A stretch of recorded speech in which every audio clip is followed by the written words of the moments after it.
आकाशवाणी गोरखपुर से समाचार दर्शन।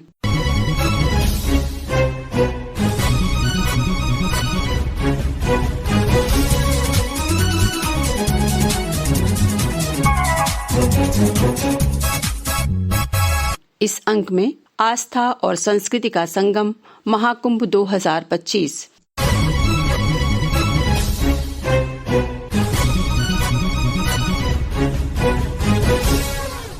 प्रयागराज के संगम तट पर आस्था और संस्कृति के संगम महाकुंभ 2025 की तैयारी जोर शोर से चल रही है। प्रदेश सरकार इस महाकुंभ में श्रद्धालुओं को सभी तरह की सुविधा उपलब्ध कराने को लेकर हर क्षेत्र में प्रतिबद्धता दिखा रही है।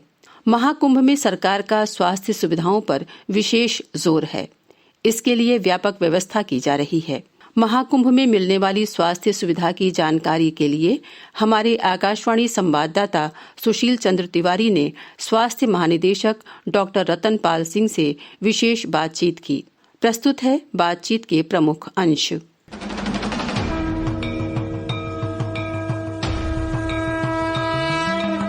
महाकुंभ 2025 की पूरी तैयारी हो चुकी है। अगले महीने से दुनिया भर के लगभग 40 करोड़ लोगों के महाकुंभ के लिए प्रयागराज पहुंचने की उम्मीद है। इतनी बड़ी संख्या में लोगों के आगमन के साथ ही उनके लिए तमाम जरूरी इंतजाम करने, रहने ठहरने की और बेहतर तरीके से स्नान कर पाने की सभी सुविधाएं राज्य सरकार तैयार कर रही है। इसके साथ ही उनके स्वास्थ्य को लेकर के इतनी बड़ी संख्या में लोगों के आने पर कैसे उनके स्वास्थ्य की रक्षा हो, उनके स्वास्थ्य को बेहतर रखने के लिए कोई अनहोनी न हो, किसी प्रकार की आकस्मिक स्थिति से निपटने के लिए किस तरीके के इंतजाम हो रहे हैं, इन पर बात करने के लिए हमारे साथ प्रदेश के स्वास्थ्य महानिदेशक डॉक्टर रतनपाल सिंह हैं। सर, आकाशवाणी समाचार लखनऊ के कार्यक्रम में आपका बहुत बहुत स्वागत है। जो महाकुंभ होने वाला है, इसमें इतनी बड़ी संख्या में श्रद्धालु आ रहे हैं, उनके स्वास्थ्य को और उनकी देखभाल के लिए स्वास्थ्य के मद्देनजर क्या खास तैयारी की गई है? स्वास्थ्य को लेकर के 23 चिकित्सालय स्थापित किए हैं मेला क्षेत्र में, जिसमें एक सेंट्रल हॉस्पिटल है। सेंट्रल हॉस्पिटल में 100 बेड बनाए हैं और इन 100 बेड में हमने 10 बेड आईसीयू के बनाए हैं। इसी तरह से 2 सब सेंट्रल हॉस्पिटल हैं मेला एरिया में और इन सब सेंट्रल हॉस्पिटल में प्रत्येक में 25 बेड की सुविधा दी गई है। इसी तरह से मेला एरिया में 8 सेक्टर हॉस्पिटल बनाए हैं, जिसमें प्रत्येक में 20 बेड की सुविधा हमने दी है। इस तरह से 8 सेक्टर हॉस्पिटल होंगे तो उनमें 160 बेड पब्लिक के लिए आरक्षित होंगे। इसी तरह से हमने फर्स्ट एड पोस्ट 10 बनाई है, जिनमें 1 बेड होगा और इस तरह से कुल हमारे बेड की संख्या इस बार 360 है, जबकि पिछली बार 2019 में ये 340 थी। इसी के साथ मैं एक चीज और कहना चाहता हूँ कि जो हमारा सेंट्रल हॉस्पिटल होगा वो हमारी सभी चिकित्सा सुविधाओं से सुसज्जित होगा। उसमें हमारे स्पेशलिस्ट डॉक्टर्स भी होंगे, उसमें हमारे 2 कार्डियोलॉजिस्ट पोस्ट हम कर रहे हैं, हमारे फिजिशियंस हैं, पीडियाट्रिशियन हैं, सर्जन्स हैं, ऑर्थोपेडिक सर्जन हैं, एनेस्थेटिस्ट हैं, गायनेकोलॉजिस्ट हैं, चेस्ट फिजिशियन है, ईएनटी सर्जन है,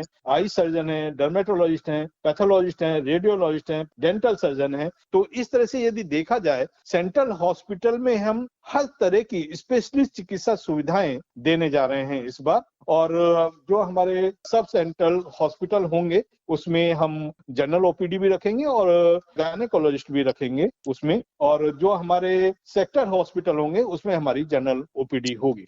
जी सर, ये जो मेला क्षेत्र है बड़ा व्यापक है, बहुत बड़ा है। शहर में प्रवेश करने के बाद से काफी बड़े एरिया में लोग मूव करते हैं, तो मेडिकल ट्रांसपोर्ट या इमरजेंसी सुविधा तेजी से किसी आपात स्थिति में उनके पास पहुंचे, इसके लिए किस तरीके के इंतजाम रहेंगे? महाकुंभ 2025 में हमने अपनी 125 एम्बुलेंसेस लगाई हैं। 125 में से हमारी 10 एम्बुलेंस एडवांस लाइफ सपोर्ट की हैं और 115 एम्बुलेंस हमारी जो हैं बेसिक लाइफ सपोर्ट की हैं। इसी तरह से हमारी एम्बुलेंसेज जो हैं रेलवे स्टेशन पे भी हमने डिप्लॉय किया है उनको।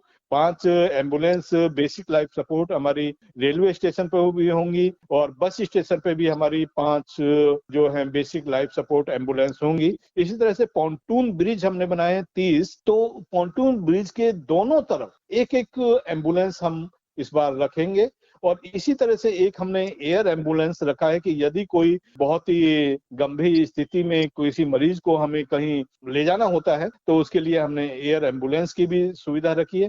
इसके अलावा जो क्विक रिस्पांस टीम है, थोड़ा उसके बारे में जानकारी दें कि किस तरीके से क्विक रिस्पांस टीम कितनी बनी है और कैसे काम करेंगी, कोऑर्डिनेशन कैसे उनका होगा। क्विक मेडिकल रेस्पॉन्स टीम किसी भी चिकित्सीय आपात स्थिति में फर्स्ट रेस्पॉन्डर का कार्य करेगी। किसी आपात स्थिति के प्रबंधन हेतु क्विक मेडिकल रेस्पॉन्स टीम के पास event specific disaster management kit, colour coded trials bands, मतलब ये है कि वो डिफरेंट कलर के होते हैं और यदि कोई ऐसी अनहोनी घटना घट जाती है तो उसमें वो कलर ये इंडिकेट करते हैं कि उसको किस तरह की चोट है। सपोज हम ग्रीन बैंड यदि किसी के हाथ में लगाते हैं तो वो इंडिकेट करेगा कि उसको माइनर इंजरी है। इसी तरह से येलो बैंड हम यदि लगाते हैं तो उसका वो इंडिकेट करेगा कि उसको मेजर इंजरी है लेकिन वो मरीज स्टेबल है, मतलब ज्यादा खतरा नहीं है। और इसी तरह से यदि हम रेड कलर का बैंड उसके हाथ में लगाते हैं तो वो इंडिकेट करेगा कि मेजर इंजरी है और मरीज बहुत ज्यादा सीरियस है। और इसी तरह से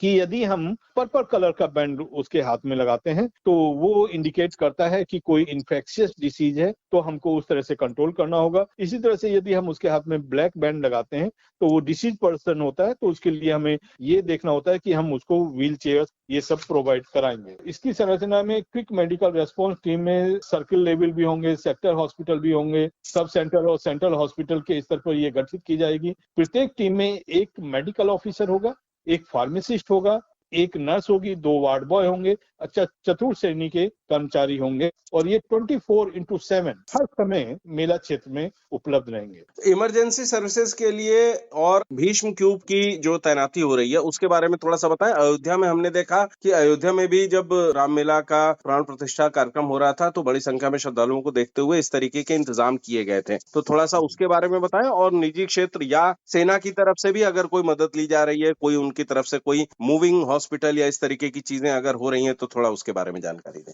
चिकित्सीय आपात स्थितियों के प्रबंधन हेतु disaster management and control cell का अपर निदेशक महोदय संचालन करेंगे और इसके लिए किसी चिकित्सीय आपात स्थिति के प्रबंधन हेतु यह सेल केंद्र बिंदु का कार्य करेगी तथा क्विक मेडिकल रेस्पॉन्स टीम अतिरिक्त मानव संसाधनों का डिजास्टर मैनेजमेंट में क्षेत्र में डिप्लॉयमेंट कैसे हो उसमें हेल्प करेगी तथा विभिन्न चिकित्सा इकाइयों के मध्य समन्वय हो, मेला क्षेत्र के बाहर चिकित्सा इकाइयों में संदर्भन व्यवस्था इत्यादि सभी गतिविधियों का संपादन इस सेल से किया जाएगा। इसी तरह से event specific disaster management kits हमारे पास होंगी, जैसे बर्न किट्स हैं, यदि कोई आगजनी की घटना घटती है तो हमारे पास बर्न की किट्स होंगी। इस तरह से ड्राउनिंग किट्स हमारे पास होंगी, कहीं पे ऐसी कोई घटना घटती है, कोई श्रद्धालु नदी में मतलब ड्राउनिंग का केस होता है तो उसके लिए भी हमारे पास किट्स होंगी, या कोई भगदड़ मच जाती है तो उसके लिए स्टैम्पेड किट्स हमारे पास होंगी। महाकुंभ में पहली बार भीष्म क्यूब की तैनाती की जा रही है। यह क्यूब झूंसी क्षेत्र में स्थापित किया जा रहा है तथा किसी आपात स्थिति के प्रबंधन हेतु समस्त प्रकार की सुविधाओं से युक्त है। इस क्यूब का संचालन all India institute of medical sciences Raebareli के विशेषज्ञों के द्वारा किया जाएगा। सर, एक चीज और जानना चाहेंगे कि इतनी बड़ी संख्या में जो लोग आएंगे तो किसी बीमारी का आउटब्रेक न हो, इस पर सर्विलांस कैसे रखा जाएगा, इसके लिए क्या प्रिवेंटिव मेजर्स रहेंगे हमारे पास? महाकुंभ के दौरान किसी प्रकार के डिसीज आउटब्रेक संभावना को दृष्टिगत रखते हुए लोगों की स्थिति की real time web enabled surveillance की जाएगी। इस हेतु महाकुंभ क्षेत्र की सभी चिकित्सा इकाइयों पर ओपीडी आईपीडी में आने वाले विभिन्न रोगियों का न्यूमेरिकल डाटा एकत्र किया जाएगा। यह surveillance integrated disease surveillance program IDSP के अंतर्गत integrated health information platform IHIP के माध्यम से की जाएगी। मेला क्षेत्र में वेक्टर रोकथाम से संबंधित गतिविधियों हेतु प्रभारी अधिकारी नामित करते हुए इनके अधीन हर 5 सेक्टर पर एक जिला मलेरिया अधिकारी एवं 5 सहायक मलेरिया अधिकारी, 1 वरिष्ठ मलेरिया निरीक्षक तथा 30 मलेरिया निरीक्षक तैनात किए जा रहे हैं। जी सर, आपने कुंभ को लेकर के किस तरीके के स्वास्थ्य से जुड़े हुए इंतजाम किए जा रहे हैं इस पर आकाशवाणी समाचार के साथ विस्तार से बातचीत की। आपका बहुत बहुत धन्यवाद।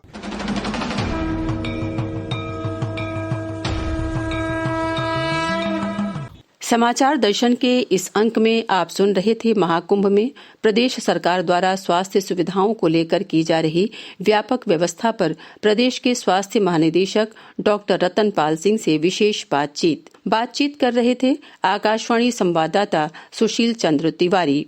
इसी के साथ संपन्न होता है समाचार दर्शन का ये अंक। संपादन ओम जी अवस्थी और वाचन सुषमा श्रीवास्तव।